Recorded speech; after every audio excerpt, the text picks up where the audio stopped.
Hello, everyone. Tracie here, your resident business rebel, and you're listening to Cocktails, Coffee, and Conversations podcast, the show that lets true stories and insider secrets of digital entrepreneur life unfold. Our business world is growing, and as an online business coach and digital product creator, I believe you didn't become an entrepreneur to grin and bear your way through business. So I'll be your guide as we drop in on coaching calls, have intimate sit-downs with online personalities you love, and discuss ideas, opportunities, and strategies circulating our online world. So pop in your earbuds, tap follow, and join me as I demystify this thing called business. Hello, and welcome to Cocktails, Coffee, and Conversation. Tracie here. And today we're continuing our conversation on what we can do as business owners when we notice changing buyer behavior. Because remember, it's not that people aren't buying at all, it's that they're buying differently, yeah?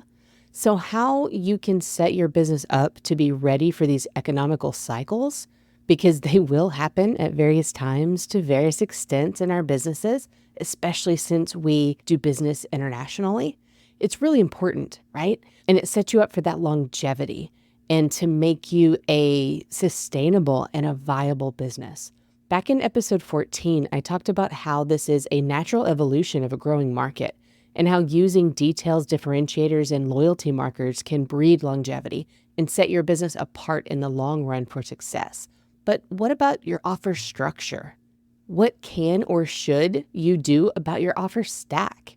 Especially if you keep hearing trendy ideas around offer types or prices to charge. Remember in part 1 when I asked to what degree are you truly spending less versus paying more attention to what you are spending your money on, both in your business and in your personal life? Like that chicken example, buying that at a store, it's not that you aren't buying a source of protein, it just might look different than it did before. You might be buying a different cut, a quantity, brand. You might be going to a different store, getting it from a different source, or just buying a different type of protein altogether. Regardless, you're still getting something, yeah? Well, in addition to that example helping you draw on daily life to see into your business, it helps ground your experience with business emotions and decisions, and also serves as a tangible way to see all the different ways you can buy chicken, or, fill in the blank on your protein preference. Think about the different packaging, brands, the cut mixes, fresh versus frozen, whole versus parts, value packs, and on and on and on that, protein comes in. It's a lot, right? And like protein, you too have many different ways you can package up what you sell and how you do it, where you compromise. It's a signal to your audience. So let's talk about the 3 pieces to look at within your offer stack. One would be diversifying your offer suite. Another one would be the sale and pricing options you have to play with. And the third we'll talk about today would be how are you keeping the people that you currently have? So this first one, diversifying your offer suite, this may or may not be how you've heard this phrased before, but to jargon bust, you want to have more than one way to bring in money so you aren't reliant on one way people can pay you. Yeah. This can be different product types. That's digital products, service packages, coaching offers. This can also be different pricing bands. That's where you hear the low, the medium, the high. And what that number ends up being, that's determined by the market you're in, right? Now, you don't have to have all of them, and it doesn't have to be complicated, but it does need to serve you and your people, because it's not about following a trend when diversifying and creating a product or setting a new price because it's popular. It's about what sets you up to showcase your work, to get results for your people, and to bring in the money the business needs. You have options here. Some we have explored it even on this show, like adding VIP upsells or creating low tickets, and some we haven't touched on yet, but I cover all of this extensively with my coaching clients.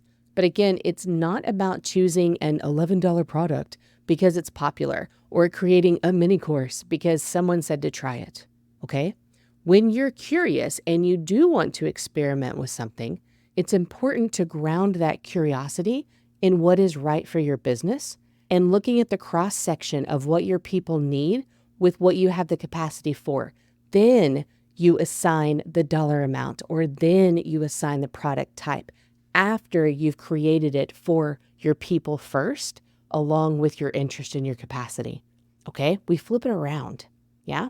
We don't think about, I want to make an $11 product, so what should I make? No, instead it's, I want to make this for the people to get this. Now let's create it. What should it be priced? What should it be called? What container should it be in? Okay? In my course, Audience to Client, I walk you through all of this beautifully.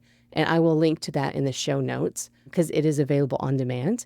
In it, I show you how to apply the framework for creating freebies.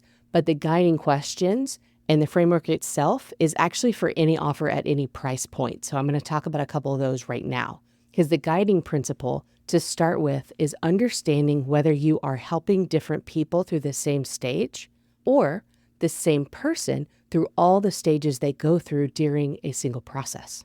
Okay? Sit with that difference for a bit, because this decision is key to creating what your people need from you now. And when you couple that with what you have the capacity and the excitement to create, no amount of trendy ideas off the interwebs will distract you. Rather, you'll be able to celebrate others' abilities to experiment. And you're like, oh, wow, that's so cool that they're trying $27 product or that they've decided to do a whole bundle of workshops. I'm going to stay over here where I'm doing what I'm excited about, and I'm going to keep going. Because as we know, consistency is the real key to business success. And having something you love and are excited about, that's that big win. That's that momentum builder. That's giving you the opportunity to get massive amounts of testimonials and showcasing all of those results and all those wonderful things, right? Versus jumping from trend to trend to trend to trend. Okay? So what do you currently have for sale? And what products could be added that will bring value and results to your people? Then on the money side, let's talk about sale and pricing options available to you.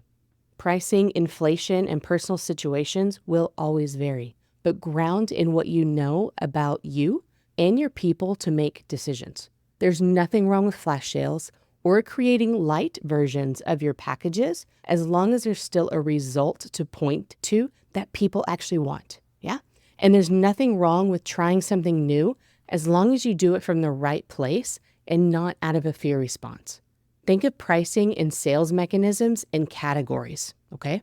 A price has set market value and an introductory pricing. You have a set price for your offer. This is the advertised price based on the built-in value of what you are selling and often changes over time, then settles, meaning it stays that way for a long period of time. This is when you create something new, so you sell it at an introductory low price to get people in, to prove the concept, to refine it, gain feedback, testimonials, then raise the price and repeat that process until it gets to its settled price point, where the value built in, based on the results people are actually getting, matches its market value. Yeah? At that point, the price typically doesn't increase again unless the value built into the offer increases as well, right? So unless you're adding more to it, unless you are updating the material, unless you're changing what's in it, then typically you don't actually change the price once it hits that sweet spot, that match to match, okay? Whereas the other category, the sales mechanisms, that's your flash sales, your bundles, your bonuses, your giveaways, all of those kind of temporary ways to entice urgency and give people a reason to jump in now. They create excitement, they build momentum and noise around an offer.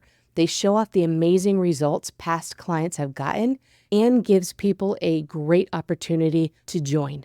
And I include bonuses in this list because you don't have to decrease what someone pays to entice them to buy now, right? Let's go back to that chicken example and think about the packets of meat at a store. Have you seen those wrapped fresh cuts that say extra 20%? It's the same price as a regular pack. Well, which one do you choose when you're looking for a value buy? The one where you get more for the same cost that you had already budgeted for, as opposed to just the one where you get what you were expecting, but it costs less. Yeah? And think about which one seems more exciting. And also think about at which time does one mechanism matter more than the other, right? Because there's some times when you wish that you could get in on that 20% extra, but you have to go for the cheaper option regardless. And this is why we look at all of these separately and we plan out these opportunities and we list them out in our business and we think about where are our people at, where are we at in our business, and where does that match with what we've got going on.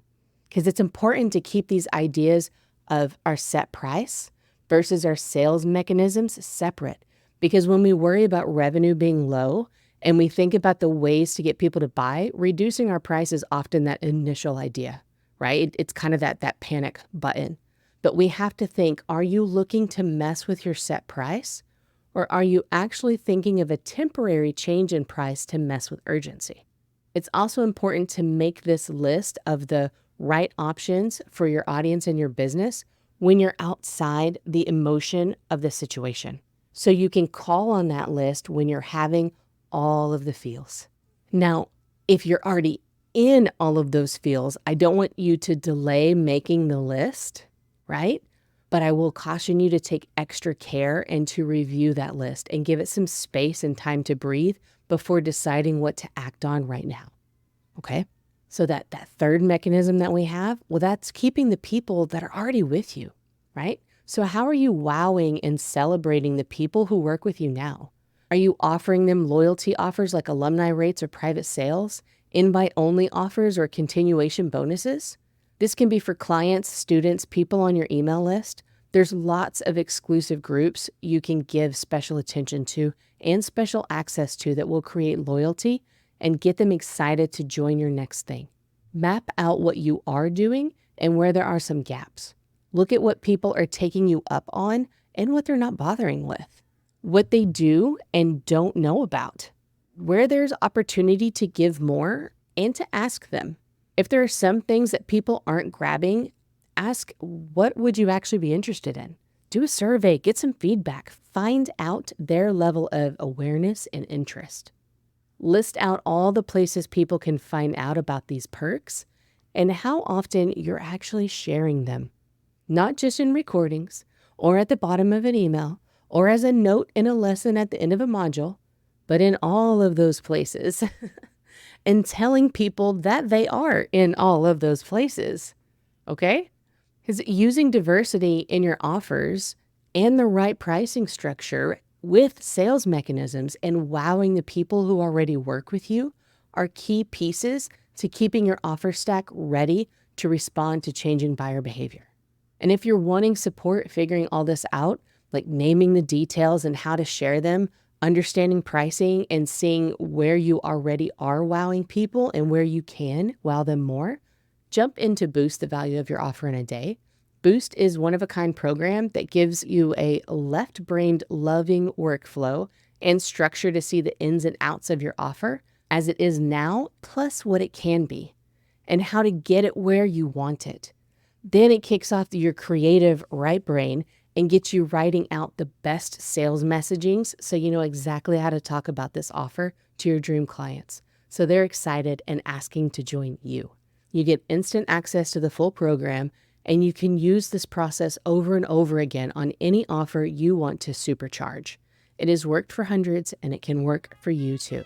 The link will be in the show notes, but it's also traciepatterson.com/boostoffervalue.